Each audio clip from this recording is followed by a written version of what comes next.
हमारे ऊपर असीम कृपा है। प्रतिपल ऐसा अनुभव करो। उपासक प्रायः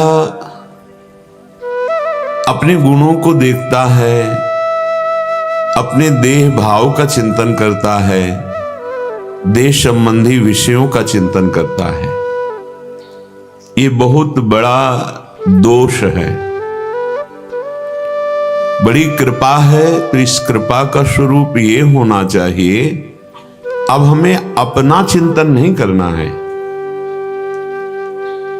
प्रायः हम अपने चिंतन में लगे रहते हैं। आप बहुत सूक्ष्मता से इसे देखिएगा, या अपने किसी संबंधी के चिंतन में, वृत्ति रागात्मक या द्वेषात्मक। बड़े भाग्यशाली सावधान उपासक हैं जो केवल प्रिया प्रीतम का चिंतन करते हैं। अपने क्या है हमें इससे तात्पर्य नहीं। हमारे कौन हैं इस पर हमारी दृष्टि रखनी है। उनका स्वभाव क्या है, उनका प्रभाव क्या है, लीलाएं कैसी हैं, ये हमें चिंतन करना है। जब हम शरीर भाव से गुण दोषों का चिंतन, सुख दुख का चिंतन, तो यही दृढ़ हो रहा है बंधन। प्रायः आप देखना एकांत में, क्योंकि एकांत का तात्पर्य है अंतर्मुख होकर। ये वृत्तियां इन्हीं में फंसी हुई है। शरीर संबंधी चिंतन, शरीर चिंतन, शरीर के भोग संबंधी, शरीर के अनुकूल प्रतिकूल राग द्वेषात्मक वृत्तियां, वो मेरा वो पराया, यही माया का जाल है। इसी से मुक्त होना है। किंचन मात्र अपने देह का चिंतन न हो, किंचन मात्र लौकिक सुख का चिंतन न हो। अभी परमानंद का अनुभव होने लगेगा। चिंतन संभालना है। अभ्यास योग युक्तेन चेतसा नान्यगामिना, हमारा चित्त कहीं न जाए। इतनी सत्यत्व बुद्धि बैठ गई शरीर में, संसार में, कि लाखों बार ये सुनते हैं, समझने की चेष्टा भी करते हैं, पर समझ नहीं पाते हैं कि हमारा चिंतनीय विषय क्या है। हमें कमियां हैं तो हमसे अमाश्याम के हैं, बहुत गुण हैं तो हमसे अमाश्याम के हैं, संसार में मान है तो हमसे अमाश्याम के हैं, अपमान हो रहा है तो हमसे अमाश्याम के हैं। हमें देखना है हमारी वृत्ति श्यामा श्याम पे ही जाए। इसीलिए श्रीपाद प्रबोधानंद जी महाराज कह रहे हैं कि वो बड़े धन्य भाग हैं जिनको ऐसी दीक्षा मिली और ऐसी शिक्षा मिली। ध्रुवदास जी भी कहते हैं, धन्य धन्य धन्य तेई जे इनके उपास्य है, जो इनकी उपासना में रत हैं। धन्य है, धन्य है, धन्य है। उनका भूत भी धन्य हो गया, भविष्य भी धन्य हो जाएगा, वर्तमान तो धन्य है ही, जो इनके उपास्य है। सेयम दीक्षा उच्च भावैर व्रतेषु सेयम शिक्षा राधिका आराधनेषु सेयम प्रेमाधीश पूर्वमूल कक्षा यक्षी वृंदारण्य सौभाग्य वीक्षा। श्रीपाद कह रहे हैं धन्य है जिसको इस महामाधुर्य भाव वृंदावन बिहारिणी जो बिहारी जू के चरणारविंद की शरणागति रूपी दीक्षा मिली। बड़े भाग्य। कई बार महापुरुषों की वाणी में पढ़ा है कि या तो अहेतुकी कृपा इसी जन्म में हो गई, और या फिर बहुत काल से साधना हो रही, भगवत स्वरूपों की आराधना करते रहे, तब जाके हमें नित्य विहार रस श्री श्यामा श्याम के चरणों की शरणागति मिलती है। उच्चैर भावैर, ये सबसे ऊंचे विराजमान है। शांत, दास्य, सख्य, वात्सल्य, कांता, सहचरी, ये सबसे ऊपर भाव है सहचरी भाव। किंचन मात्र यहां अपनी शुद्ध नहीं है, एकमात्र प्रिया प्रीतम के मिलन सुख में, प्रिया प्रीतम की सेवा सुख में निमग्न है सहचरियां। बड़े भाग्यशाली हैं। जैसे आप पुरुष शरीर हैं तो आपको लगता है कि कैसे हम सहचरी हो सकते हैं, हम तो पुरुष हैं।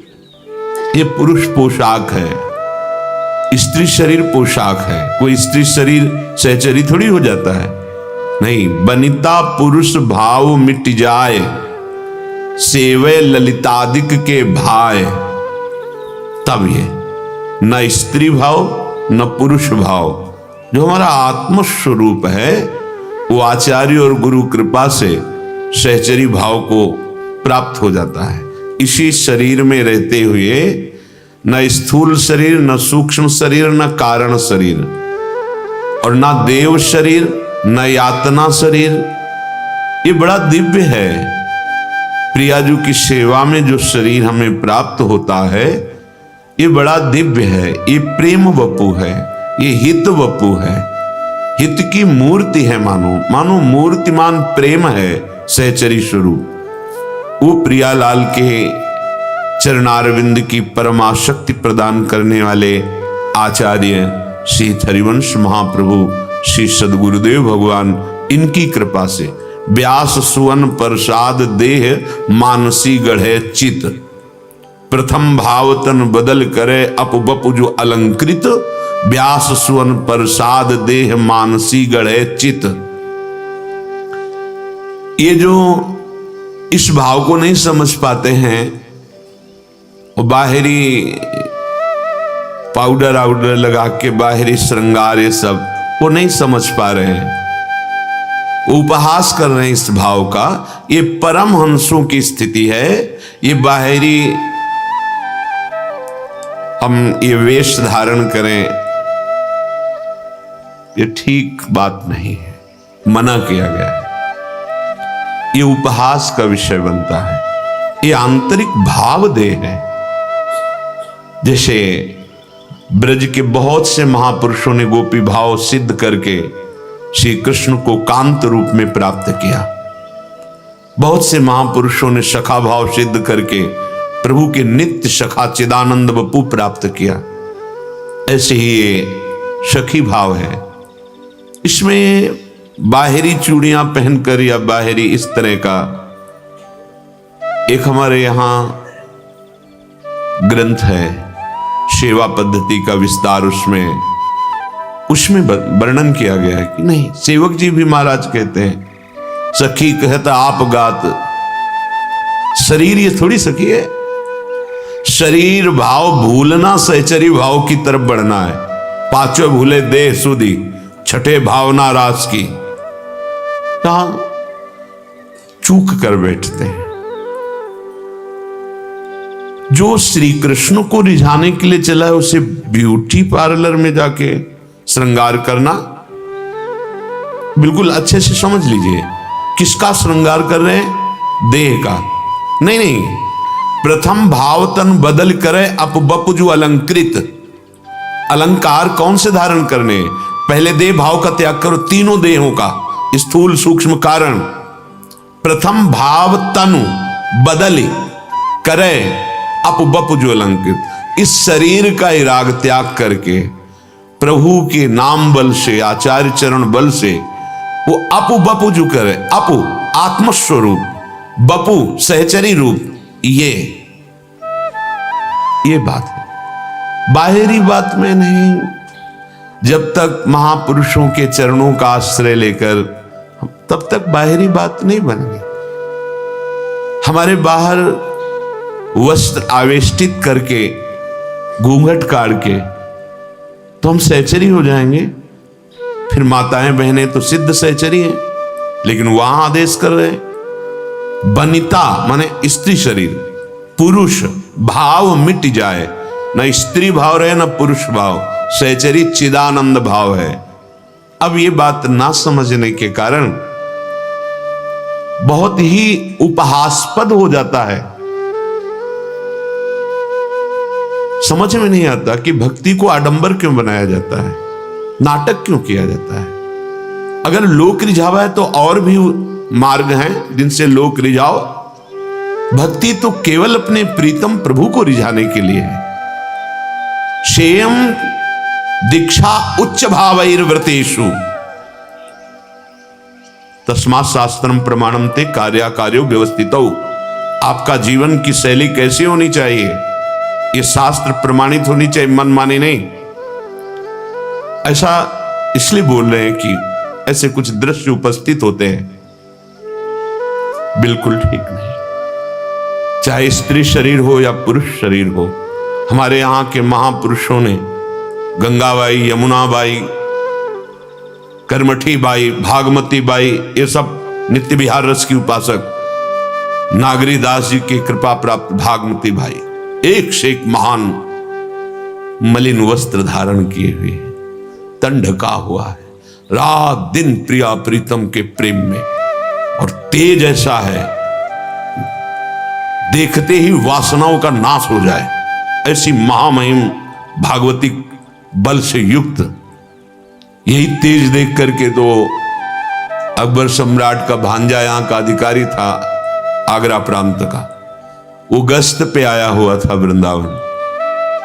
देखा बाई जी को, गंगा यमुना बाई हरिवंश महाप्रभु की शिष्या थी। मलिन वस्त्र, फटे वस्त्र, रज लगी हुई, फिर भी जैसे आग को ढका नहीं जा सकता ऐसे उनका ब्रह्मचर्य, उनका राधा वल्लभ लाल जी के प्रति प्रेम तो खिला वो कमल जैसा। अब वो विषयी अधिकारी उसने देखा, बस वो आसक्त हो गया, अपने पार्षदों से कहा इसको हमारी सेवा में भेजा जाए। महाराज ये कोई साधारण नारी नहीं है, ये आराधना में तत्पर है, और आप अगर ऐसा प्रगट बलपूर्वक कुछ भी चेष्टा करेंगे तो ब्रज 84 कोष भक्तों का विरोध प्रकट हो जाएगा और फिर निपट पाना, और अकबर सम्राट जब सुनेगा तो आपको दंडित करेगा, क्योंकि वो भक्तों के प्रति विनम्र भाव रखते थे, बड़े बड़े महापुरुषों की चरण सेवा में उपस्थित होते थे। पर उसके चित्त की भ्रांति कि मुझे चाहिए ये समझ नहीं पाया। 2 वेश्याओं को पैसे से 9 युवतियां थी खरीदा और कहा ये तो केवल हम फीस दे रहे हैं, अगर उनको हमारे महल तक ले आओगे तो जितना तुम रुपया कहोगे हम दे दें। अब वो तो अर्थ के लिए जीवन बेचने वाली साधु वेश धारण किया, वैसे ही रज लगाई, मलिन वस्त्र पहने और बाई जी के पास पहुंच गई। राधे राधे, देखा भक्त स्वरूप तिलक, वैसे ही तिलक लगा, बड़ी प्रसन्न हुई। कोई भक्त आई, विराजी, थोड़ी देर चर्चा हुई, चली 8-10 दिन लगातार नियम से आ जाती। ऐसे सरल भक्तों का स्वभाव सरल होता है। संत सरल चित जगत हित जान स्वभाव सने, इनका स्वभाव ही होता है प्रेम सबसे। कौन क्या है ये नहीं देखते, मेरे प्रभु ऐसे भाव में देखते हैं। अब कोई लगातार बराबर कई दिन आवे, फिर अचानक 2 दिन ना आवे, फिर तीसरे दिन आ जाए, ऐसा ही किया उन्होंने। उनका आप 2 दिन से नहीं आए कि आपका स्वास्थ्य ठीक नहीं था क्या? तो उनका नहीं, हमारे यहां एक बहुत बड़े महापुरुष आए हैं, यही मथुरा में 2 दिन उनकी सेवा में थी, पर आज हमारा आपका मन आपसे मिलने के लिए बहुत लालयित हुआ हमारा मन, तो फिर हम उनसे अनुमति लेके आ गए। अभी वो मथुरा में ही है, क्या आप चलेंगे उन महापुरुष के दर्शन करने? बाई जी ने कहा वैसे तो हम कहीं जाती नहीं, पर उनका हमारी इच्छा एक बार आप देख लो। अगर भगवान की प्रेमी महात्मा का दर्शन करने की बात करें तो ज्यादा हट भी नहीं कर सकती, पर हम ज्यादा समय रुक नहीं सकती कि हम 2-4 घंटे रुके, क्योंकि हमारी अष्टयाम सेवा है राधा वल्लभ लाल की दिनचर्या। बस चलिए और एक झांकी कीजिए और आ जाइए। सरल चित, वो छली कपटी हृदय को क्या जाने, उनका सरल चित है तो सब विश्वास दृढ़ होता है भक्तों का, जो बोलो वो विश्वास कर लेते हैं। बहुत सरल चित। पहुंची तो जो महल में, तो उनका यहां संत, उनका संतों के लिए क्या है, महल में रखे चाहे झोपड़ी में, यहां उनको आदर से रखा गया इसलिए वो यहां है। हाँ, ये भी बात ठीक है। बहुत प्रवीण। अंदर गए, सुई बार से दरवाजा लगा। अब उनको समझ में आया कि मेरे साथ छल हो रहा है। सामने देखा वो उनका भांजा सम्राट अकबर का, उस पर दृष्टि गई वो कामाशक्त। अब एकदम सहम गई कि ये क्या। वो आगे बढ़ा, उनका सावधान, कदम आगे नहीं, आप मुझे अनाथ न समझ ले, नाथ अनाथन हित समर्थ, मोहन श्री राधा, जो आत्मसमर्पण किए हुए, ऐसा कैसे हो सकता है, अमंगल कैसे हो सकता है।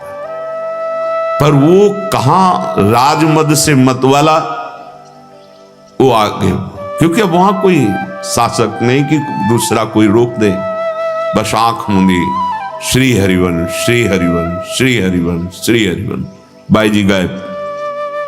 और वहां बड़ा भयानक सिंह गर्जना, वो मूर्छित होकर गिर गए, लघुशंका कर दी। सामने एक बबर से, देख लो, सुकुमार तत्व की उपासना है, पर वही तत्व है जो नरसिंह अवतार धारण करता है, वही तत्व है जो अपने भक्तों के लिए विविध रूप धारण कर लेता है, कोई दूसरा थोड़ी है, वही है। भ्रम भूल्यो भटकत कर, भ्रम में न भूलो कि बहुत सुकुमार तत्व हैं हमारे प्रभु, वही हैं जो अनंत ब्रह्मांडों के महाबल हैं। ऐसा मूर्छित होकर के गिरा कि होश ही नहीं है। बाई जी अपनी कुटिया पे, आंख खोली तो देखा वृंदावन कुटिया पे, कर तुम अकर तुम अन्यथा कर तुम, सर्व समर्थ प्रियालाल के उपासना में मगन उनको कोई, जहां राधा वहां बाधा कोई छू सके। अब होश आया तो बार बार वही सिंह की दहाड़, वही से चीखा चिल्लाया। सैनिक जनों ने दरवाजा को देखा, बस उसके दिमाग में वही भय, वही बार बार विकल। अपने जो शासक जन उनकी, उनसे पूछा, कोई उपाय करो, नहीं मेरे प्राण निकल जाएंगे, बार बार मुझे सिंह दिखाई दे रहा है, उसकी दहाड़, ऐसा लगता है मेरे ऊपर आक्रमण कर रहा है, बहुत छाती जल रही, अब बचा लो।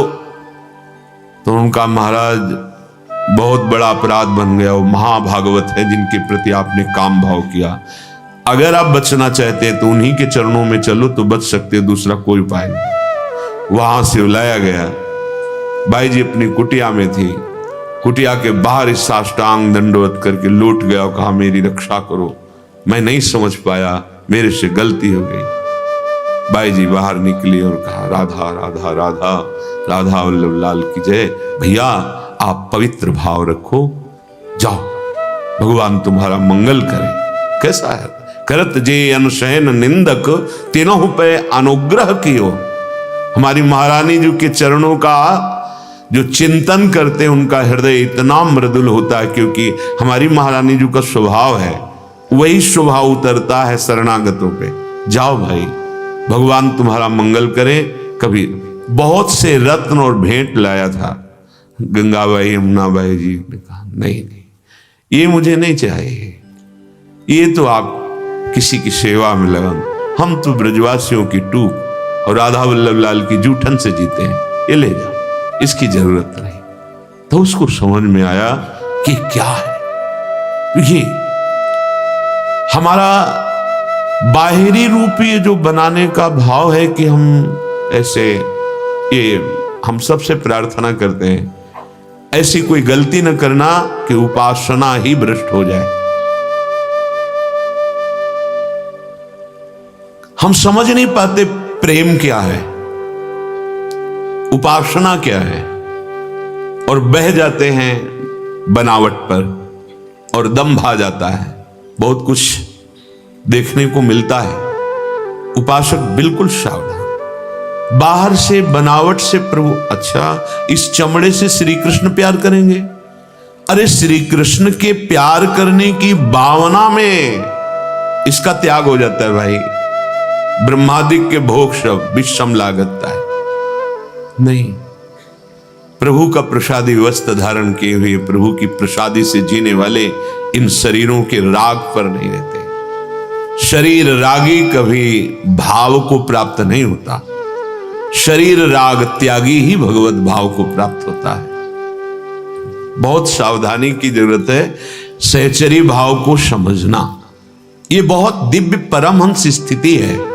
जैसे गोपी भाव एक स्थिति का नाम है, जैसे लौकिक पद है, प्रधानमंत्री एक पद है, उस पद पे कोई भी विराजमान हो सकता है। ऐसे ही परमेष्ठी एक पद है, ऐसे ही एक सखा पद है, गोपी एक स्थिति पद है, सहचरी पद है, सो सहचरी पद पावे पद है।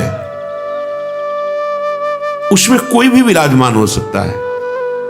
कोई का तात्पर्य स्त्री पुरुष नहीं, आत्मस्वरूप जो हमारी आत्मा है वो सहचरी स्वरूप में होती है। स्थूल सूक्ष्म कारण तीनों से परे है ये भाव दे। हम बाहरी,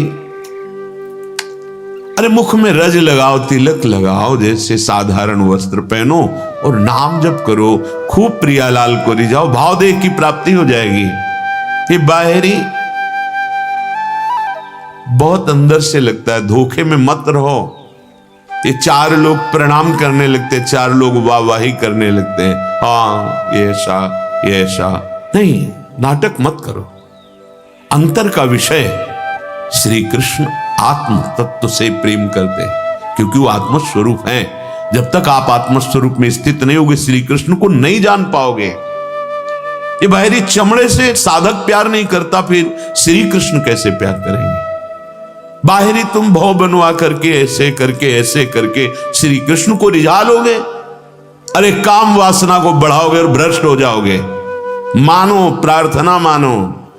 तन को सजाने वाला मन को श्री कृष्ण में नहीं लगा सकता, और मन श्री कृष्ण में जिसका समाहित होने लगता है, समर्पित होने लगता है, वो तन से उदासीन हो जाता है। आप देखो बड़े बड़े महाभागवतों के चरित्र पढ़ करके देखो कैसा जीवन, चाहे वो स्त्री शरीर में हो चाहे वो पुरुष शरीर में हो, कितनी ऊंची स्थिति है। हम समझ नहीं पा रहे हैं, तो इसीलिए कह रहे हैं शिक्षा राधिका राधनेशु। जो श्री राधा किशोरी जी के चरणों की आराधना में तत्पर हैं, उन्हीं महापुरुषों से शिक्षा ग्रहण करें। पहले लिखा सेयम दीक्षा उच्च भावैर्व्रतेषु, उत्तम भाव का व्रत धारण करे, सर्वोत्तम भाव सहचरी भाव, दीक्षा ग्रहण कर। बड़े भाग्य की बात है।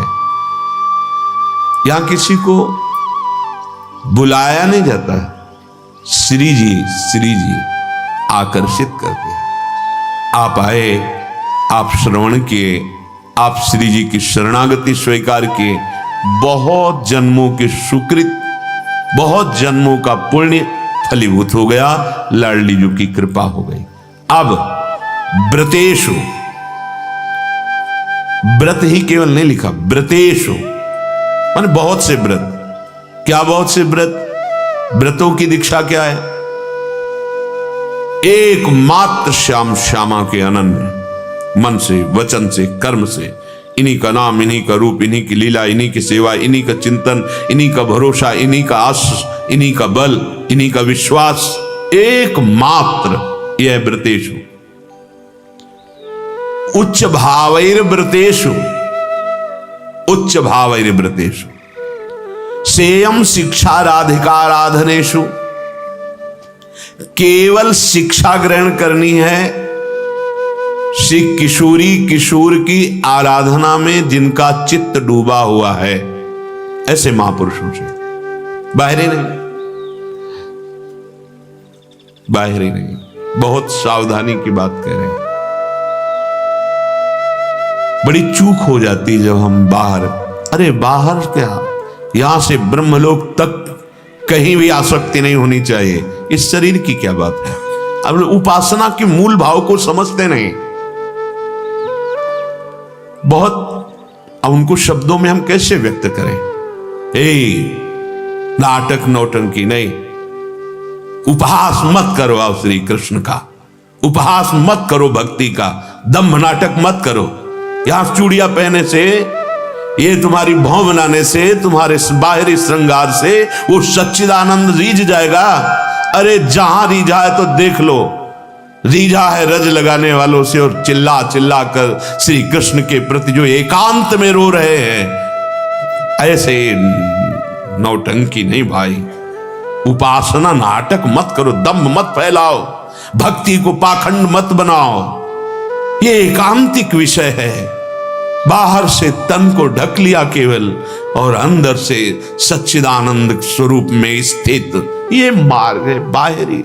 कैसे, इसलिए मौन हो जाते हैं ऐसे लोगों के सामने। क्या बोलेंगे तो उसको अपमान लगेगा, क्योंकि वो देह भाव में स्थित है। अरे इसी का नाश करना है, देह भाव का नाश करना है।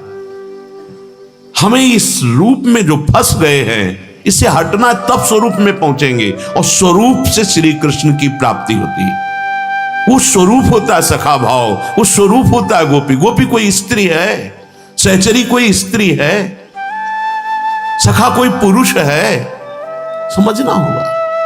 खिलवाड़ समझ लिया गया भक्ति को, खिलवाड़। जहां निषेध किया गया उनके संग हो, तुम भाव को प्राप्त होगे नहीं। सिद्धांत को समझो, कच्चाई रखने पर सच्चाई की प्राप्ति नहीं हो पाती। दिखाई देता है कच्चाई, इसलिए सावधानी हम सबसे कहते हैं, होश में। ये भक्ति का तात्पर्य हृदय का परिवर्तन, भक्ति का तात्पर्य चिंतन का परिवर्तन, भक्ति का तात्पर्य है त्रिभुवन का त्याग। त्रिभुवन का, त्रिभुवन त्रमसम लागे है, त्रिभुवन त्रमसम लागे है। भाई जी महाराज महाभाव स्थिति के महापुरुष हैं। धोती कुर्ता चश्मा, महाभाव श्री कृष्ण चंद्रजू अधीन है। पूज्य राधा बाबा महाभाव स्थित। कैसे? महाजनों गतेन सब, महान भाव में स्थित हैं श्री कृष्ण के प्रति। कैसा श्रृंगार है राधा बाबा का। जब पीछे चरित्र चला था, वो दिव्य नव किशोरी स्वरूप, और श्री कृष्ण आते हैं, श्री कृष्ण का श्रृंगार करते हैं, और हृदय से नहीं लगाते तो बहुत तड़पन है। तो भाई जी जो भाव दे में, फिर आते क्यों तड़पती है? चल मैं तुझे ले चल रही हूं ऐसी जगह कि श्री कृष्ण देखते ही तेरे को हृदय से लगा लेंगे। लाडली जी के समीप भाव दे।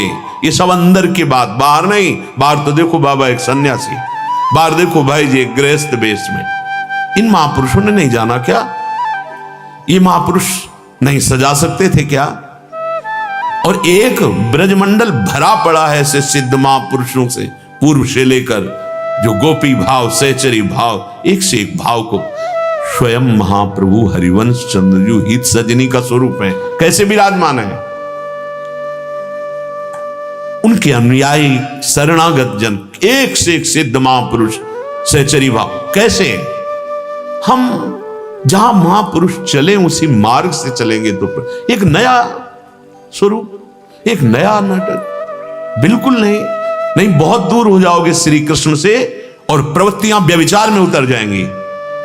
शरीर रागी कभी अनुरागी हो सकता है। अरे शुद्ध नहीं रहती शरीर की भाई। अगर सहचरी भाव की प्राप्ति की बात कह रहे तो महाप्रभु कह रहे कैसे प्राप्त होगा? बोले थी बचन मिथुन मुख निसरत, सुन सुनि देह दसाकिन। रात दिन चतुरासी जी का गायन करो, रात दिन चतुरासी जी के चिंतन में, निज मंत्र के चिंतन में, तब जाकर के उनकी कृपा से वृंदावन का दिव्य प्रादुर्भाव हृदय में और अपने स्वरूप का अनुभव प्रियाजू के समीप सेवा करते हुए अपनी किशोरी मात्मानम किमि सुकुमारी नुकले, वो स्वरूप। इसको भूलना है। ये गोपी नहीं है, ये सखा नहीं है, ये तो पंचभूतों से मिला हुआ केवल भगवत प्राप्ति के लिए इसकी मान्यता है, नहीं किसी काम का नहीं। मृत है, मृत जीते जी मृत है यदि इसमें भाव नहीं है। जीवित सौ समान ते प्राणी, ये कोई पवित्र चीज है? इससे राग रहित होना है भाई। सत्संग, शास्त्र स्वाध्याय, भजन मार्ग, ये राग रहित होने के लिए, राग बढ़ाने के लिए नहीं है। ये व्यर्थ का कोई चिंतन न करे कि इसके सजाने से, इसके दुलार से प्रभु की प्राप्ति हो जाती, नहीं भाई।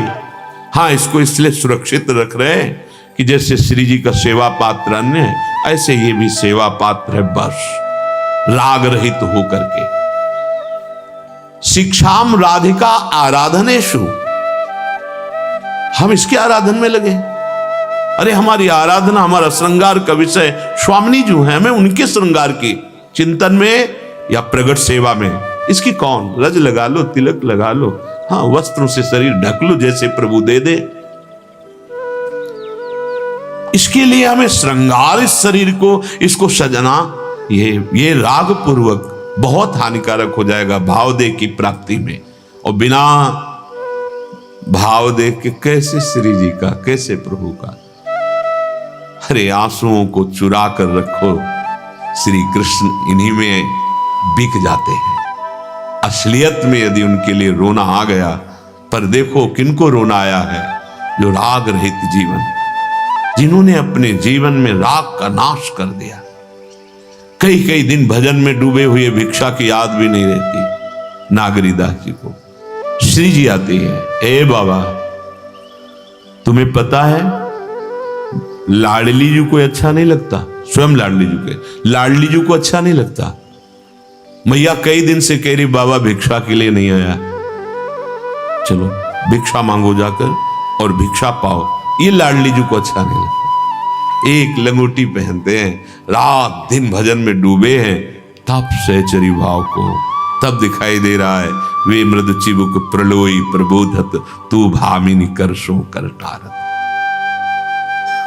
नागरीदास जी ने लिखा है, परमहंसों का एकांतिक रस है। महान जो भगवत प्रेम में मत वाले जन है, इसको बाहर मत प्रपंची बनाओ, इसको स्वांग मत बनाओ, इसको नौटंकी नाटक मत बनाओ। ये हृदय का विषय भक्ति है। ये दिखावा, ये क्या मिल जाएगा भाई, क्या मिल जाएगा? मिलेगा क्या?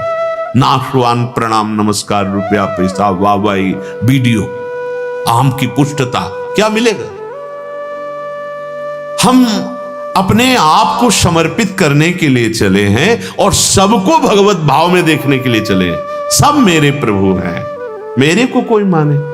अरे नहीं, मुझे मानना है। सब मेरे प्रभु, चिद चिद लक्षणम सर्वम राधा कृष्णमयम जगत। इसीलिए शिक्षा राधिका आराधनेषु, जो श्री जी की आराधना में तत्पर हैं, उन्हीं से दीक्षा उच्च भावैर व्रतेषु सेयम शिक्षा राधिका आराधनेषु।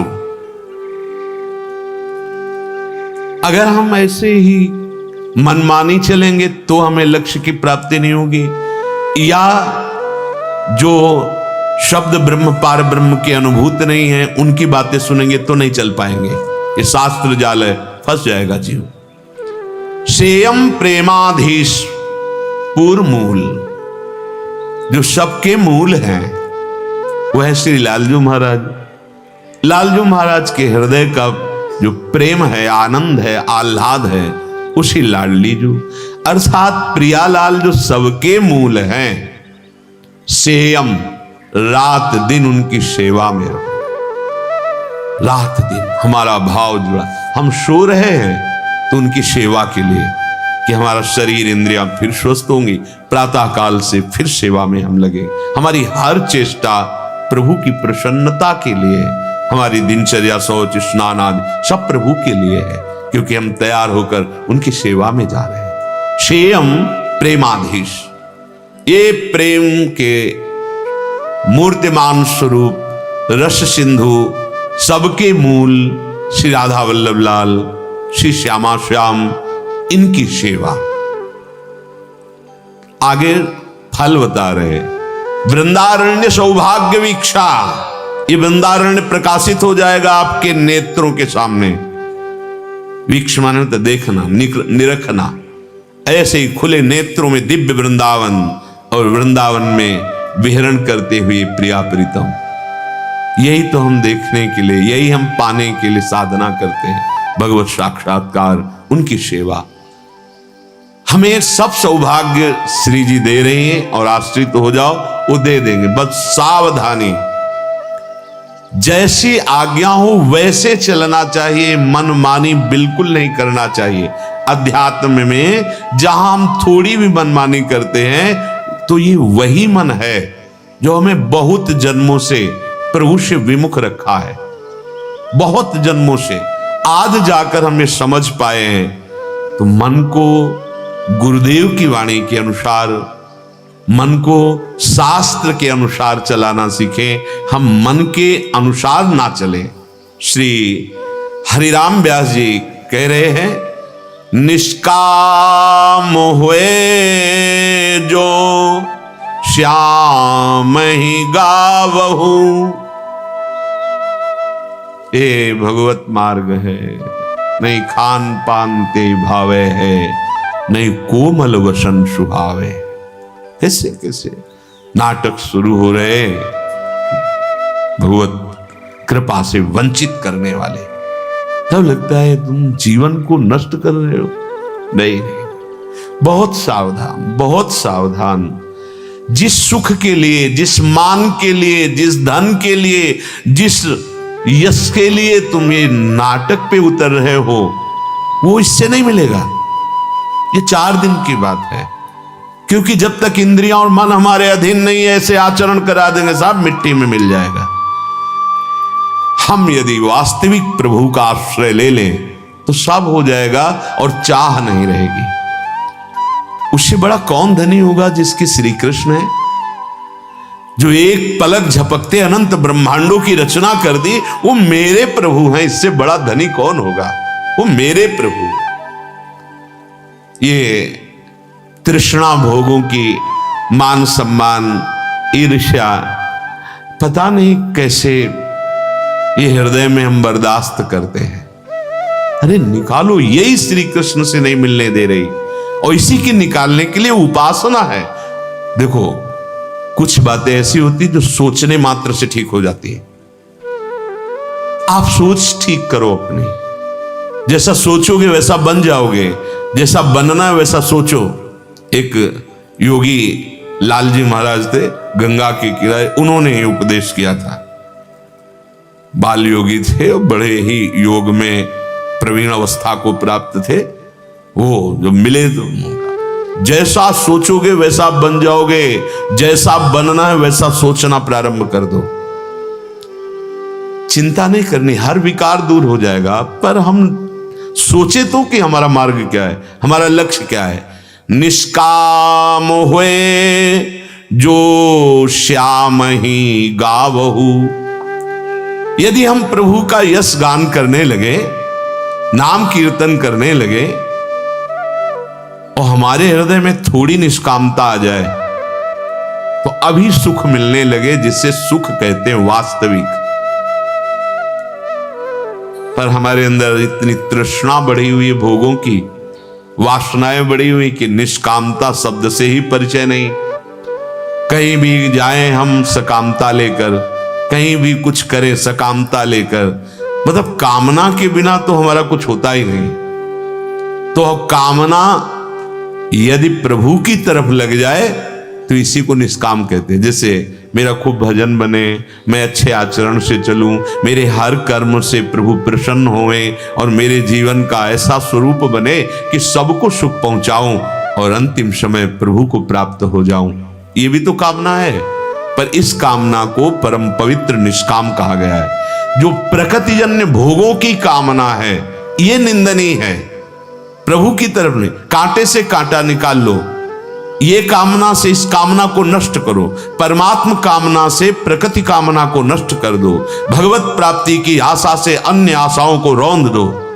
प्रभु के सुख का बल लेकर हृदय में संसारिक भोगों के बल का जो हमें इतना अधीन किए हुए हैं। देखो ना भोगों का बल, बार बार समझाने और समझने पर भी हम उनकी गुलामी नहीं छोड़ पा रहे। निष्काम होए जो श्याम ही गाओ, आप न जानत कहीं न मानत, अजहू गुरहिन करत असैलो, आपुन बिगर बिगारत औरन जीव जल नाये काचो घैलो, हरि की भक्ति बिनु तन मन मैलो।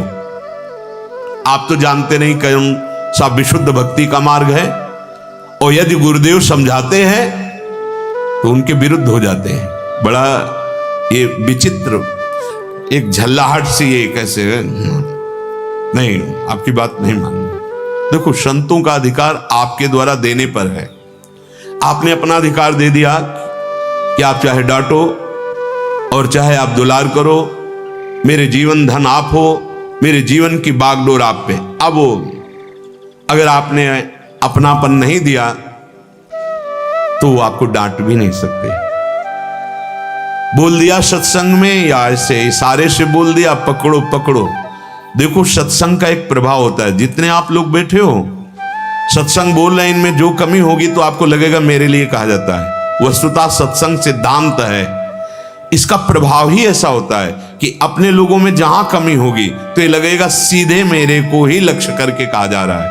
वस्तुतः वो सार्वजनिक है, वो सिद्धांत है, पर जहां कमी हमारी होगी तो हमें लगेगा मेरे लिए कहा जा रहा है, सुधार करो। हम अपना अधिकार किसी महापुरुष को दे दे जीवन का, अब आप जैसे चाहो वैसे चलाओ।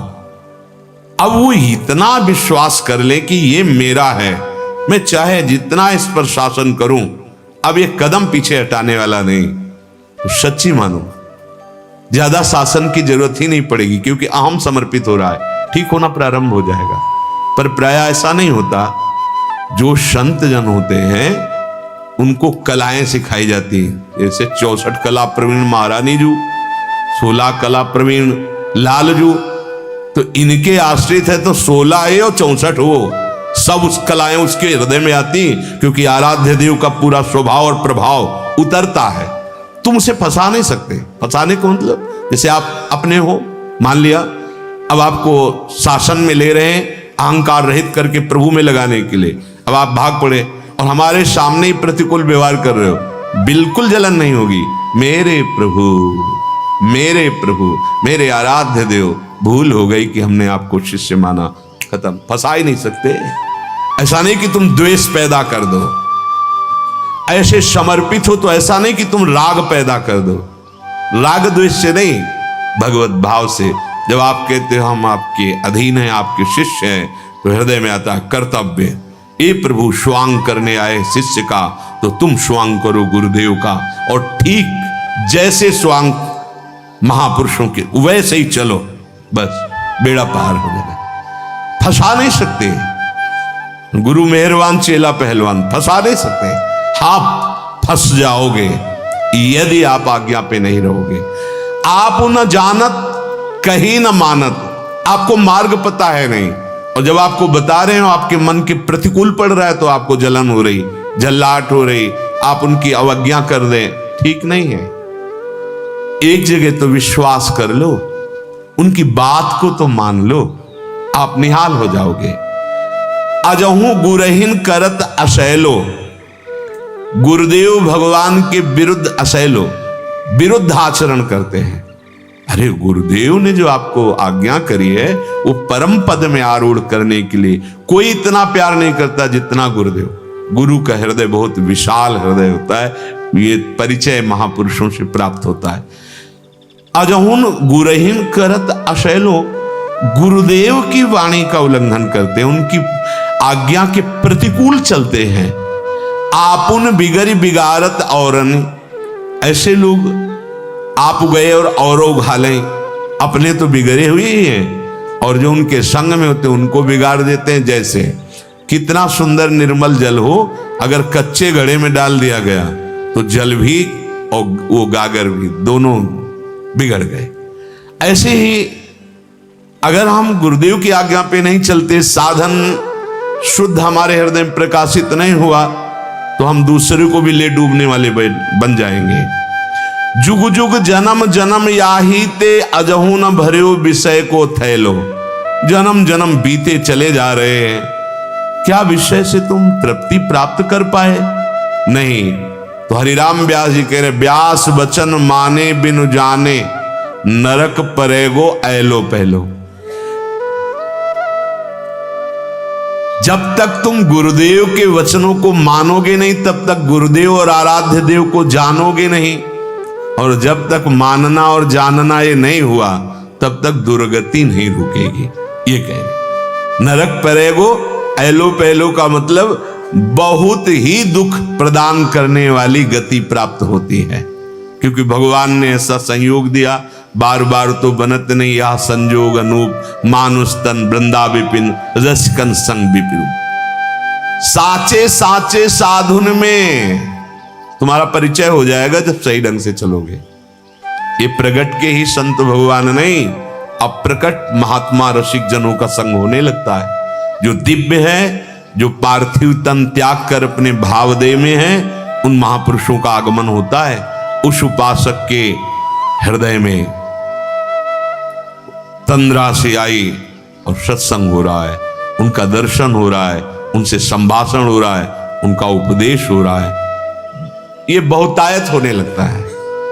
तब प्रियालाल का दिव्य लीला विलास उनके हृदय में स्फुरित होता है। ध्यान रखना, पहले सिद्ध महापुरुष पधारते हैं, जैसे किसी महान के आने पर उनके सेवक जन पहले सारी व्यवस्था करते, ऐसे ही उस हृदय में पहले व्यक्त महात्मा वो उनकी प्रकट दिनचर्या को संभाला और उपासना में लगे, तो अव्यक्त परंपरागत जिनके आप शरण में हैं वो महापुरुष आना प्रारंभ हो गए और वो दिव्य भाव तन की व्यवस्था करने लगे।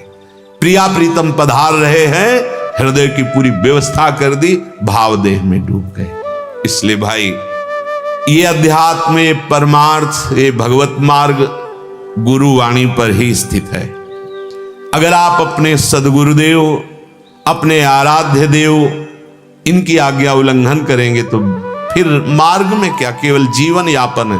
जीवन यापन तो पशु पक्षी भी कर रहे हैं। दिव्यता की तरफ चलने के लिए बस वचन आधीन सदा रहे, केवल वचनम करिष्येत, आप बोलिए, उसके अनुसार अपना जीवन हम चलाएंगे।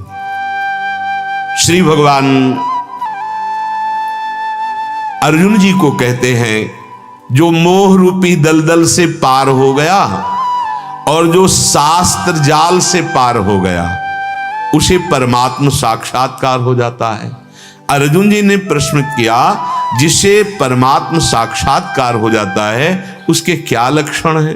भगवान ने कहा, कोई भी कामना उसके हृदय में नहीं रह जाती, वो परम संतोष को प्राप्त हो जाता है। वो आत्मना तुष्ट, वो अपने आत्मस्वरूप में ही संतुष्ट रहता है, जो सिद्ध पुरुष होता है, जिसे भगवत प्राप्ति होती, बाहरी किसी विषय या किसी अन्य आश्रय रहता ही नहीं, कामना रहित ही है। जैसे प्रहलाद जी से भगवान करे वरदान मांगो तो भगवद आज्ञा का भी पालन करना पड़ेगा। तो आप प्रभु मुझे ये वरदान दीजिए कि मेरे हृदय में कोई मांगने की चाह ही ना रह जाए। ये नहीं कहा कि प्रभु मेरे अंदर कोई कामना नहीं, क्या मांगो? नहीं, आपकी आज्ञा है मांगो, तो मांग रहे हैं प्रभु, मेरे हृदय में कोई मांग ही ना रह जाए। ये भगवत साक्षात्कार किए हुए महापुरुष के हृदय में समस्त कामनाओं का त्याग हो जाता है, वो प्रभु में संतुष्ट रहता है। शरीर का निर्वाह प्रकृति के द्वारा, परमात्मा के द्वारा स्वयं होता, उसकी कोई चाह नहीं होती। फिर वो बोलता कैसे? बोले दुखी होकर वो नहीं बोलता, ना तो सुखी होकर बोलता है। दुख में उद्विग्न नहीं होता, सुख में हर्षित नहीं होता, उसका राग नष्ट हो जाता है, तो कोई भय नहीं होता और उसके हृदय में क्रोध नहीं होता। अर्थात इन विकार से रहित होने के कारण उसकी वाणी परमात्मा स्वरूप होती है। पूछा था क्रिया, और भगवान ने स्थिति की बात की कि उसका हृदय दुख से उद्विग्न नहीं होता, सुख से हर्षित नहीं होता, वीतराग भय क्रोध, उसका राग नष्ट हो गया है, भय हृदय में किंचन मात्र कहीं कोई भय नहीं, मृत्यु का भी नहीं, और क्रोध का तो कहीं सवाल ही नहीं, क्योंकि निज प्रभु में देखें जगत तो कैसन करें विरोध। वो संपूर्ण आसक्तियों के त्यागी होते हैं। कहीं उनका अभिस्नेह ना अपने शरीर में, न दूसरे शरीरों में, न किसी परिस्थिति में, न किसी भोग में, न किसी पद में, न किसी वैभव में उनकी आसक्ति नहीं होती है जो भगवत प्राप्त होते हैं। अब वो बैठता कैसे है, पूछा था बैठता कैसे है, तो कहा यदा संघरते चायम कूर्मोंगानी सर्वशः इंद्रियार्थेभ्यस् तस्य प्रज्ञा प्रतिष्ठिता। जिस तरह कछुआ अपने अंगों को सब ओर समेट लेता है, ऐसे ही वो महापुरुष इंद्रियों के विषयों से इंद्रियों को सब प्रकार से हटाकर परमात्मा में स्थित, उसे कहा जाता है स्थित प्रज्ञ महापुरुष। भगवान ने यहां कछुए का दृष्टांत दिया। कछुआ जब चलता है तो उसके 6 अंग दिखते हैं, 4 पैर, पूंछ एक और मस्तक। परंतु जब वो अपने अंगों को छिपाता है तो केवल उसका कवच दिखाई देता है, बड़ा मजबूत होता है। ऐसे ही स्थित प्रज्ञ 5 ज्ञानेंद्रियां और 1 मन, ये 6 जो मना कष्टान इंद्रियाणी प्रकृति स्थान करशति, इन 6 को प्रकृति से हटाकर परमात्मा में स्थित कर चुका है। किंचन मात्र इंद्रियां या मन प्रकृति में नहीं, किंचन मात्र नहीं, एकमात्र परमात्मा में अंतर्मुख स्थित प्रज्ञ कोई भी विषय चाहे ब्रह्मलोक तक का हो, उसकी इंद्रियों में हलचल नहीं पैदा कर सकता। कितनी ऊंची स्थिति। क्या भगवान की वाणी को हम पढ़ते नहीं, उसका मनन नहीं करते, व्यर्थ में अहंकार को पुष्ट करते हैं। ब्रह्मलोक तक का कोई भी भोग उस भगवत प्राप्त महापुरुष की इंद्रियों में चंचलता नहीं पैदा कर सकता। यत्तद्दोर नित्य संबंधा, एकमात्र प्रभु के संबंध में स्थित रहते हैं। इंद्रियों को अपने अपने विषयों से सर्वथा हटाकर स्वतः सिद्ध अपने स्वरूप में स्थित महापुरुष, कोई काल भी उसे अधीन नहीं कर सकता। वो किसी फल में आसक्त नहीं हो सकता।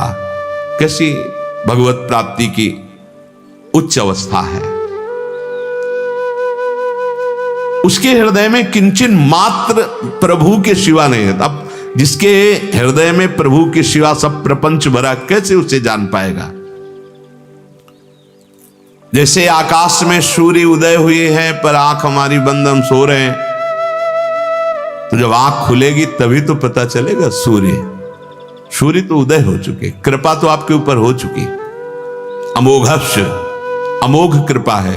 सत्संग मिला, आपको परमार्थ का पता चल रहा है, किसे कहते हैं परमार्थ, पर आप आंख मूंदे हुए हैं। जब आंख खोलोगे तभी पता चलेगा।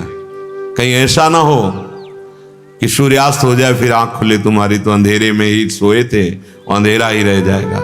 बहुत बढ़िया अवसर है, मान लीजिए। जब बहुत प्रियता होती तब कहा जाता है मान लीजिए। हर प्रश्न का उत्तर देने के बाद भगवान ने बहुत जोर की बात कही, सर्वधर्मान परित्यज्य मामेकम। ये बहुत बड़ी बात होती है। बहुत प्यार जब उदय होता है तब ये कहा जाता है। श्री भगवान का अर्जुन जी के प्रति बहुत प्यार। हम आंख बंद किए हुए हैं, कितना कृपा हमारे ऊपर है। सच्ची मान लीजिए, वृत्तियों का कहीं भी फंस जाना है हमारे लिए बहुत हानिकारक होगा। इन्हीं वृत्तियों से हमें भगवत चिंतन करना है। हमें वृत्तियां बचानी है अपनी। कहां वृत्तियों की तरफ हम देख पा रहे हैं? धन की तरफ देख पा रहे हैं, व्यवहार की तरफ देख पा रहे हैं। कुछ लोग तो इस बात में जीवन व्यतीत कर रहे हैं कि समय कटना चाहिए। कैसे कटेगा? प्रपंच की बातें, नाना प्रकार के प्रपंच को देख सुनकर, अरे कुछ नहीं है तो ताश खेल रहे हैं। क्यों भाई? इस समय अगर आप नाम जप करो तो जीवन सार्थक ना हो जाए, पर इतना सौभाग्योदय नहीं हुआ। सूर्य कभी अस्त नहीं होते, ये हमारी आंखों किससे अस्त होते हैं। जैसे बड़े पहाड़ हैं वो उधर ऐसे उनका एक, हम क्या समझते हैं कि हमारे आंखों से उजल हो गए तो हमारी आंखों में प्रभु नहीं दिखाई दे रहे तो प्रभु नहीं है क्या? अरे बोले प्रभु को जानते ही नहीं तो उनसे क्या प्यार करते? तुम अपने को जानते हो लेकिन कितना प्यार करते हो? अपने को जानते हो? नहीं जानते हो। अपने स्वरूप को जानते हो? नहीं। देह को जानते हो? और सीधा प्यार ही प्यार केवल इसे, एक रोम भी अगर जरा कष्टप्रद हो जाए तो आप पीड़ा से युक्त हो जाएंगे। ऐसे ही मान लो, संतजन जो कह रहे हो मान लो, शास्त्र जो कह रहा मान लो। सूर्य तो है ही, तुम्हारी आंखें नहीं देख पा रही, प्रभु तो है ही, उनके सिवा कोई नहीं है। ये जो नानात्व दिखाई दे रहा है ये भी प्रभु है। सर्वम खलमिदम ब्रह्म। पर पहले राग रहित हो, नाम जप करो, भगवदाश्रित हो, विषयों से बचो, तब आप समझ पाओगे। अभी तो विषय ही जीवन है। अब यहां एक बड़ी सूक्ष्म बात भगवान ने कही कि वो अपनी इंद्रियों को मन सहित अंदर अर्थात इंद्रिय विजयी हो जाता है। अब आगे भगवान कह रहे कि केवल इतने से ही बात नहीं बनती कि आप इंद्रिय विजयी हो गए तो आप मान लो कि भगवत प्राप्त हो गए। आपका मन, आपकी इंद्रियां आपके अधीन हो गई तो इसका मतलब नहीं कि आप भगवत प्राप्त हो गए। इसलिए आगे का श्लोक बोला, कहा विषया विनिवर्तन्ते निराहारस्य देहिना रसवर्जम रसोप्यस्य परम दृष्ट्वा निवर्तते। मान लो आपने निराहार इंद्रियों को उनका विषय नहीं दे रहे और आप अपने को मान ले कि मैं इंद्रिय विजयी हो गया हूं, विषय सेवन नहीं करता, तो विषय तो निवृत्त तो दिखाई दे रहा है, लेकिन विषय के प्रति रस बुद्धि इसकी निवृत्ति हुई? यदि नहीं तो हाथ कुछ नहीं लगा। पर हम जिस स्थित प्रज्ञ की बात करते हैं वो परमात्मा रस का अनुभव करके विषय रस का त्यागी हो गया है। इसी को ध्रुवदास जी वर्णन करते हैं, रसबल छूटे न जो विषय। अगर हमारे अंदर भगवत रस नहीं आया और हम त्याग कर रहे हैं विषय का, ठीक है, आपका ना नाम जब चल रहा है, ना आप लीला ज्ञान कर रहे हैं, ना आप प्रभु के प्रेम रस की तरफ लक्ष्य दृढ़ किया, तो तन छाड़े मन गहिरे दोनों ही दुख होए। शरीर से तो छोड़ दिया, मन उसके लिए लालायित है, दूना दुख हो रहा है। और रसबल छूटे जो विषय तब ही तो सुख होए। यदि नाम का, प्रभु के लीला गायन का, प्रभु की प्राप्ति का दृढ़ लक्ष्य है, नाम चल रहा है, चिंतन चल रहा है, तो उससे रस प्रकट होता है। उस रस के बल से विषय में रुचि ही नहीं रह जाती। ये हुआ वास्तविक त्याग। तन छाड़े मन गई रहे दोनों ही दुख होए। अगर हमारा शरीर विषय से अलग है और मन विषयों का चिंतन कर रहा है, उसमें सुख बुद्धि रख रहा है, तो अभी कोई भगवत प्राप्त थोड़ी हो गए। हम इसी की बड़ी बड़ाई करने लगते हैं। निराहारस देहिना, ये नहीं खाया, ये नहीं पिया, ऐसे नहीं, ऐसा नहीं किया, तो हम उसी का गर्व कर लेते। भगवान कहते अभी बात नहीं बनी। बात बनेगी परमात्म रस की स्थिति में, जब इनके प्रति कोई महत्व ही ना रह जाए। हम जो कुछ त्यागते हैं उसका अभिमान बहुत जोर का बना रहता है। इसीलिए भगवदानंद नहीं मिलता त्याग होने पर भी।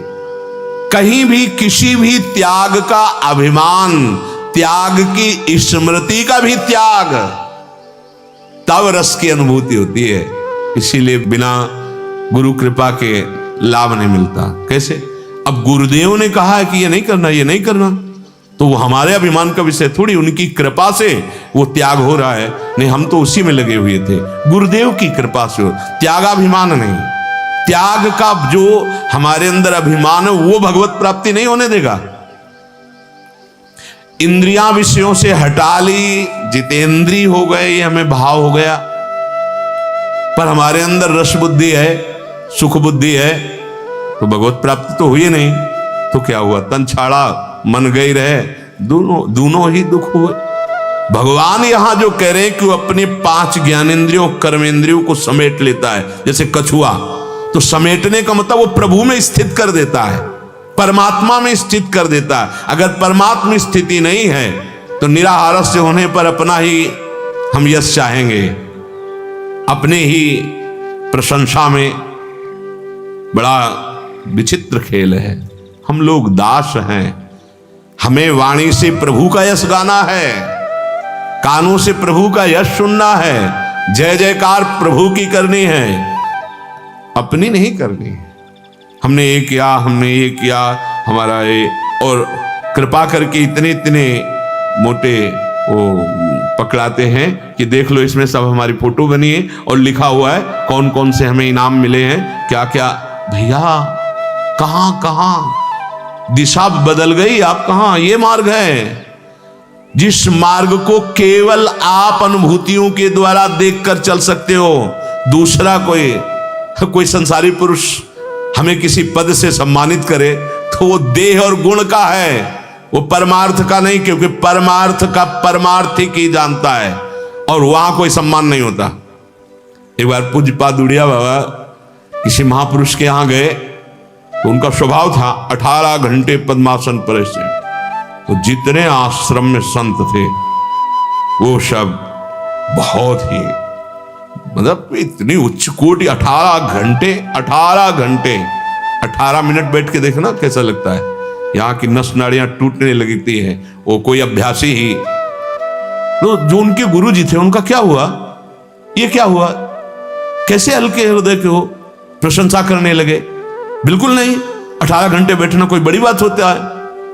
बाबा मुस्कुरा दिए, ठीक, परमार्थिक कभी प्रशंसा नहीं कर सकता, कभी नहीं कर सकता, और गुरुजन तो कर ही नहीं सकते। अगर कर दें तो रोना एकांत में कि कोई अपराध बन गया आज जो हमारी प्रशंसा हो, और जहां से हमें शासन मिलना चाहिए वहां से हमें छूट मिल रही, इसका मतलब अपनेपन में कमी है। कभी गुरुदेव प्रशंसा नहीं, वाह भाई वाह कितना आप ऐसा, मतलब अपराध बन गया, कोई हमसे गलती हो गई। प्रार्थना करनी चाहिए, भगवान क्या गलती हो गई हमसे, ये दंड क्यों दिया जा रहा है, हमारी प्रशंसा का मतलब हमें दंड दिया जा रहा है। यह परमार्थ काम है। भोगों की सत्ता महत्ता अंतःकरण में यदि बनी हुई है और बाहर से भोगों का त्याग है तो अभी काम नहीं बना, कोई भगवत प्राप्त नहीं हो गए हो। विषया विनिवर्तन्ते निराहारस्य देहिना रसवर्जम। निराहार 2 तरह का होता है, एक होता है अपनी इच्छा से भोजन का त्याग करना, और एक होता है बीमारी आने से भोजन का त्याग करना। भोजन त्याग मात्र से कोई भगवत प्राप्त नहीं हो जाता, ये सब बाहरी बातें हैं। भूख लगे, रूखा सूखा जो भी मिले उतना डाल लो कि आपका भगवत चिंतन और आपकी सेवा ना रुके। ऐसे निराहार की जरूरत नहीं है कि बाजार में जाके अलग से खरीदना पड़े साबूदाना, सिंघाड़े का आटा, कूटू का आटा और देसी घी। वैसे तो दाल रोटी में काम चल जाता था, अब उसके लिए बढ़िया तल नहीं, ऐसे निराहार की जरूरत नहीं है। हमें निरंतर भजन परायण होकर के जिसका भोजन नीरस उसका भजन सरस, जिसका भोजन सरस उसका भजन नीरस, ये शब्द लिख लो पूज्यपाद उड़िया बाबा जी महाराज के। जिस उपासक का किसी नवीन भोगने की इच्छा का नाश हो गया है, भोगे हुए भोग की तृष्णा का नाश हो गया है, वो भगवत प्राप्ति के समीप पहुंच चुका है। पूज्यपाद उड़िया बाबा, किसी भी नवीन भोग भोगने की इच्छा का नाश, भोगे हुए भोग तृष्णा का नाश, वो भगवत प्राप्ति के नजदीक पहुंच रहा है उपासक जो भजन परायण है। अब रोगी के मन में रहता है कि क्या करूं, अगर ये खाता हूं तो रोग हमारा बढ़ जाएगा, तो वो कोई निराहार त्यागी नहीं कहा जाता। वो डर के रोग ना बढ़ जाए, कष्ट ना हो जाए इसलिए त्याग है, उसे निराहार नहीं कहते। क्योंकि जहां रोग ठीक हुआ, शरीर में शक्ति आई, तो वो खूब पदार्थों का भोग करूंगा या करता हूं या करेंगे, ऐसी भावना में दृढ़, उसे त्यागी नहीं कहते। 1 महीना से अन्न नहीं खाया है तो उसको कोई पुण्य थोड़ी मिलेगा, वो बीमार है भाई, इसलिए। अच्छा, दूसरा, रस बुद्धि भोगों की तरफ है। हमने सुना सत्संग कि ये बातें, ये रस नहीं, अच्छा है, प्रथम सीढ़ी पर पैर रख दिया, त्याग। अब अंदर से भोगों में रस बुद्धि, बाहर से त्याग है, तो ये भगवत प्राप्ति की स्थिति नहीं है। अभी आगे बढ़ना, वैराग्य, त्याग से वैराग्य, और वैराग्य से उपरति। वैराग्य विषयों के सानिध्य में होते हुए भी रस बुद्धि ना होना, भोग बुद्धि ना होना, और उपरति ये भोगा जाने वाला विषय, ऐसा ज्ञान ही न रह जाना। ये उच्च कोटि के महापुरुष की स्थिति। इंद्रियों से विषयों का बाहरी त्याग कर देना केवल भगवत प्राप्ति नहीं माना जाएगा, उसमें रस बुद्धि, सुख बुद्धि, उसका भी निवारण हो जाए। जिनका स्वाभाविक ही भोगों पर राग है,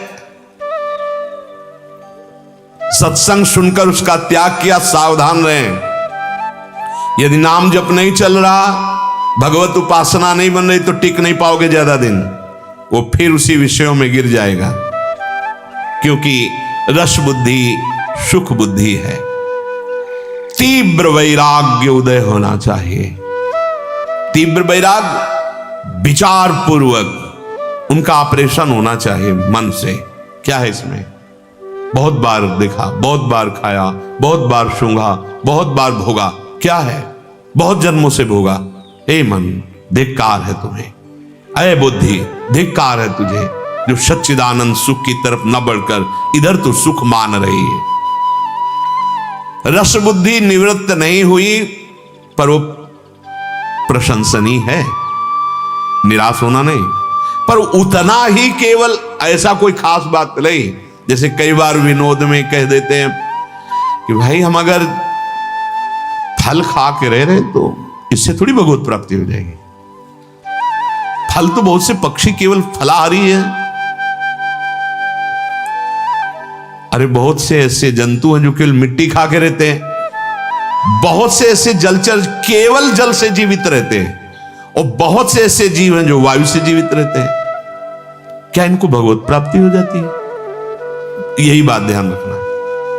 यहां जो भगवान कह रहे, विषया विनिवर्तन्ते निराहारस्य देहिना, आपका चिंतन क्या बन रहा है? मैं 10 साल से फलाहारी हूं, इसका जल्दी रोटी पालो और ये सब अभिमान को चूर करो, और राधा राधा राधा राधा राधा राधा, चिंतन अन्य नहीं, अन्य वस्तु का मद नहीं। आगे बढ़ो, बिल्कुल सहज स्वभाव, सरल भाव, जैसे प्रभु हमें रख रहे वैसे।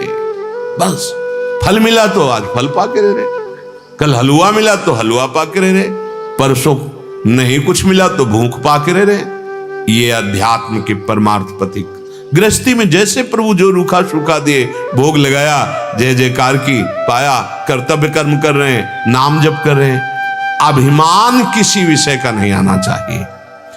रसोप्यस्य परम दृष्ट्वा निवर्तते, जो परमात्मा में स्थित हो गया है उसकी रस बुद्धि त्रिभुवन से हट जाती है। त्रिभुवन त्रिसम लागे, रस बुद्धि खत्म, क्योंकि वास्तविक रस का परिचय मिल गया। रस की ही मूर्ति दोई रसिक लाडली लाल, अब परिचय मिला रसमय हरिवंश, परम परमाक्षर, रस स्वरूप हरिवंश और रस स्वरूप वृंदावन, रस स्वरूप श्यामा श्याम। तो हमारा भी स्वरूप रसमय है। अब विषयों की तरफ आकर्षण, रस बुद्धि नहीं रह गई। रसोप्यस्य, रस बुद्धि जब तक कहीं है, रस बुद्धि सुख बुद्धि। अरे बहुत दुर्लभ भगवत प्राप्ति इसीलिए कही जाती है कि बहुत ही घुमाव से माया फंसा लेती है। चले परमार्थ की तरफ, एक कदम नहीं देख पा रहे कि हम परमार्थ की तरफ चल रहे कि वापस लौट रहे हैं। जब हम घर से निकले तो हमारा लक्ष्य क्या था? भगवत प्राप्ति। हम का तात्पर्य समस्त वैरागी। जब आप सत्संग के लिए कदम निकाले तो आपका लक्ष्य क्या था? साधु संग करने जा रहे हैं, इसका मतलब भगवत मार्ग को जानने जा रहे हैं, भगवत प्राप्ति के लिए जा रहे हैं, निष्पाप होकर, परम पवित्र होकर महासुख प्राप्ति के लिए जा रहे हैं। फिर परिवर्तन क्यों नहीं हो रहा? विचार करो। रस बुद्धि कहीं है, कहीं सुख बुद्धि है? नहीं तो जो भी घर से निकलता है भगवत प्राप्ति का ही लक्ष्य है। हमें तो ये लगता है साधु मार्ग का मतलब क्या है? जब कोई साधु बनने के लिए निकलता है तो उसका लक्ष्य क्या होता है? भगवत प्राप्ति। अगर और कोई लक्ष्य है तो साधु हो ही नहीं सकता। जिसका भगवत प्राप्ति लक्ष्य है वही साधुता धारण कर सकता है। साधुता बहुत बड़ी वस्तु है। रसोप्यस्य, रस बुद्धि साधक की कहीं भी नहीं होनी चाहिए, एकमात्र आराध्य देव में। अगर ये रस बुद्धि है तो राग है तो भोग है, फिर वहीं पहुंच गए। निष्कामता ही राग का नाश है। निष्कामता जब तक भगवत रस का अनुभव नहीं होगा तब तक कैसे आएगी निष्कामता? बिल्कुल कुछ अच्छा नहीं लगता। आप भजन करके तो देखो, भजन बढ़ाओ, एक ऐसी स्थिति आ जाती, कुछ अभी कोई अवस्था नहीं है विषय त्याग की।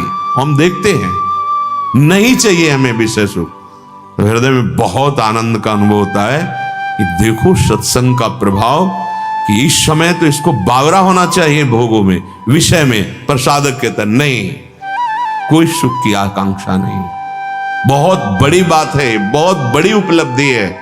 यही तो हमें भगवत प्राप्ति नहीं होने देता, भोगों में सुख बुद्धि। उसकी सुख बुद्धि नष्ट हो जाए, वो परमात्मा में स्थित माना जाता है। बाहरी सब कुछ है, सुख बुद्धि भोगों में है, भले नहीं भोग रहे तो अभी परमात्मा प्राप्ति की स्थिति नहीं है। श्री भगवान कह रहे हैं जैसे जैसे हम प्रभु की आराधना में लगते हैं तो हमें जो रस मिलता है उसी रस बल से विषय रस का नाश होता है।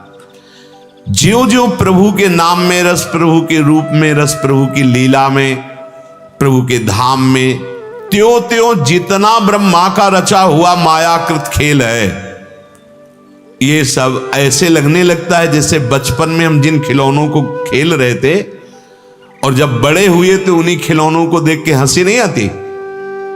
छोटी सी चिड़िया प्लास्टिक की, छोटी सी कार, छोटे, उनमें अगर उस समय कोई ले ले तो फिर तांडव मचा दे, रोना, किसी की गोद में ना आना, वो खिलौना दे उसको। ऐसे कुछ हम लोग हैं, बच्चे ही हैं अभी अज्ञान की धरा में। उनके छोटे खिलौने थे, हमारे बड़े थोड़े खिलौने हैं। लेकिन जब आप ज्ञान में जगोगे तो वैसे ही आपको हंसी आएगी जैसे आप अब सयाने अपने को मानकर उन छोटे खिलौनों को देख करके, अगर माँ घटना बतावे कि इसके लिए तू हमें भी झिड़क रहा था और इतना फैल कर रो रहा था, राजी नहीं हो, तो हंसी आएगी कि उस समय बच्चे थे ना।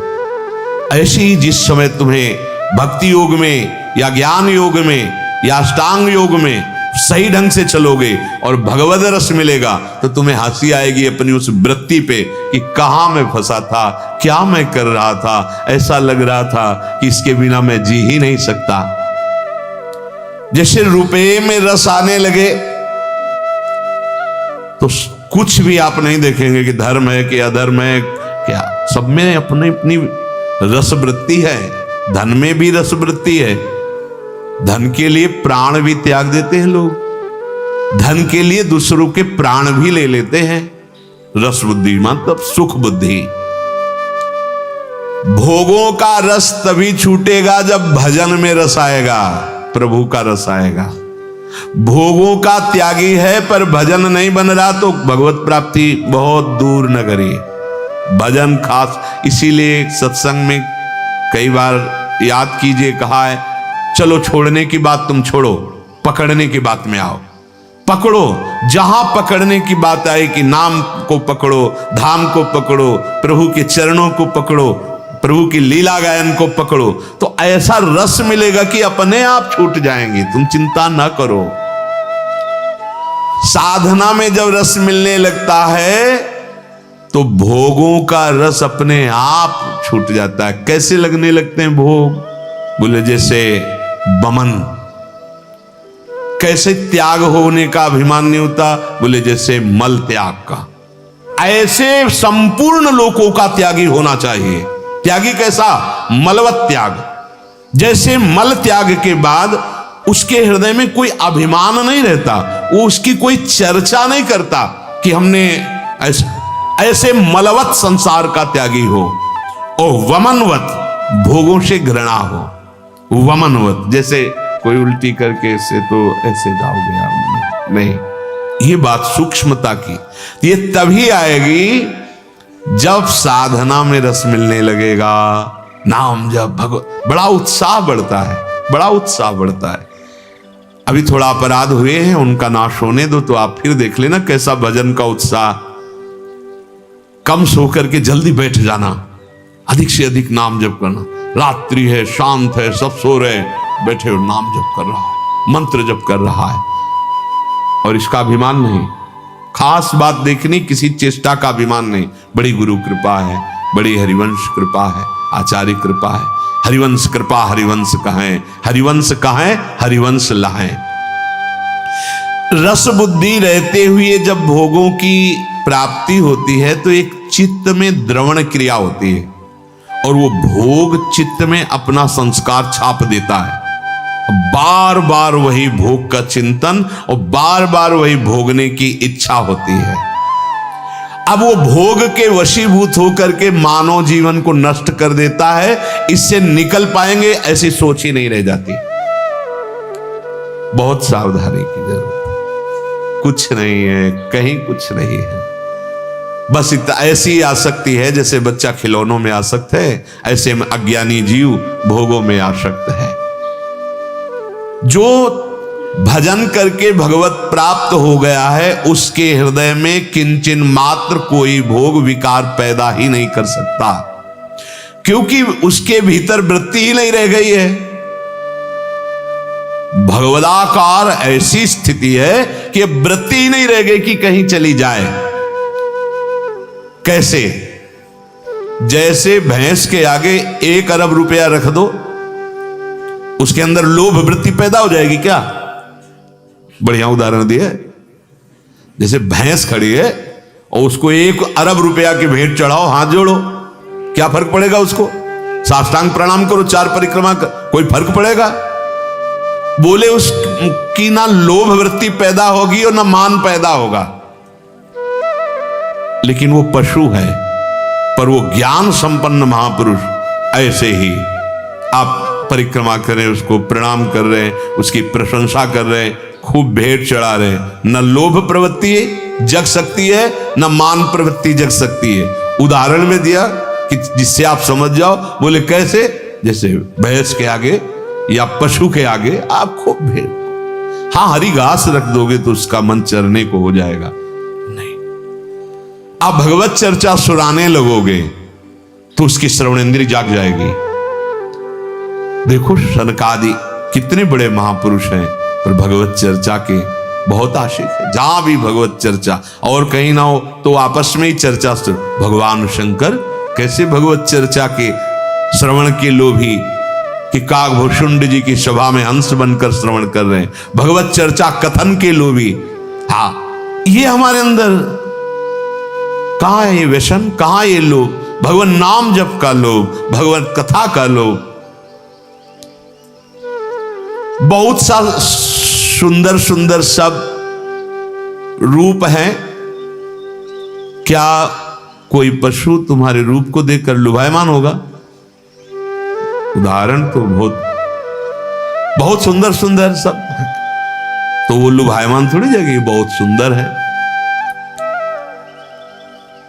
कुछ भी संसार का वैभव उस महापुरुष के अंदर कोई भी आकर्षण नहीं पैदा कर पाता। इसे कहते भगवत प्राप्ति। देख लो, ना हर्ष, ना शोक, ना भय, ना राग, ना क्रोध, ना कामना, ना कोई वैभव माया के द्वारा, ब्रह्मा के द्वारा रचा हुआ कोई भी वैभव उस सिद्ध पुरुष के हृदय में हलचल नहीं पैदा कर पाएगा।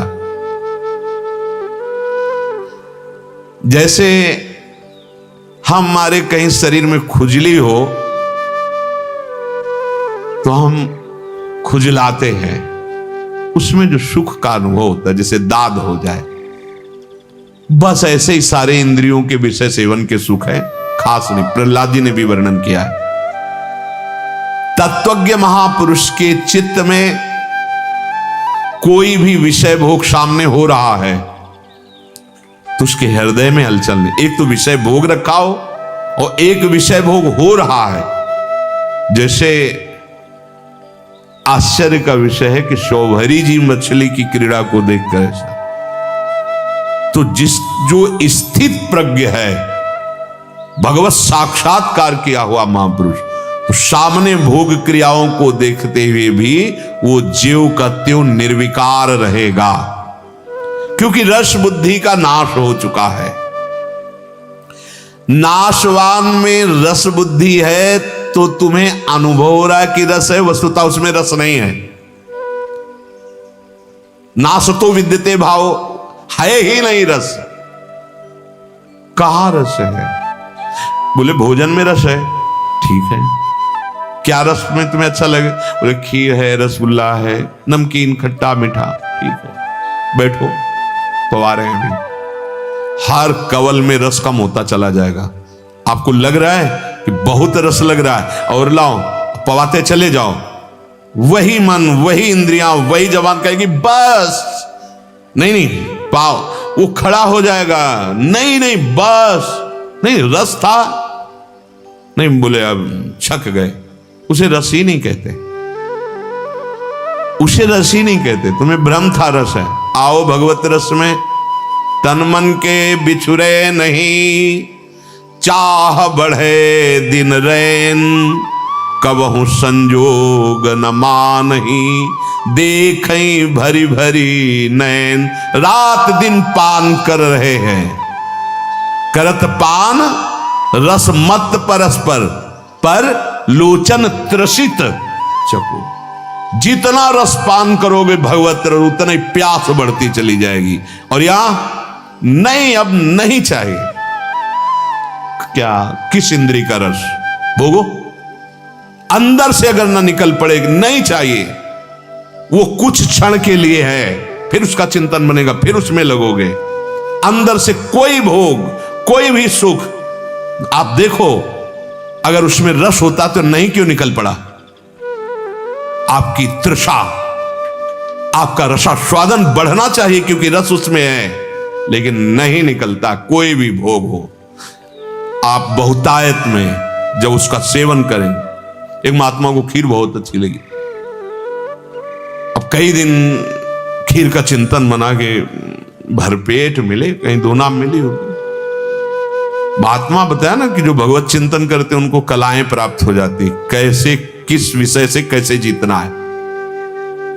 एक भगत के यहां देखा बहुत सी गाय और भैंस थी, तो उन्होंने कहा आप साधु सेवा करेंगे? हाँ महाराज, बोलिए क्या? बोले खीर पवानी 10 साधुओं को।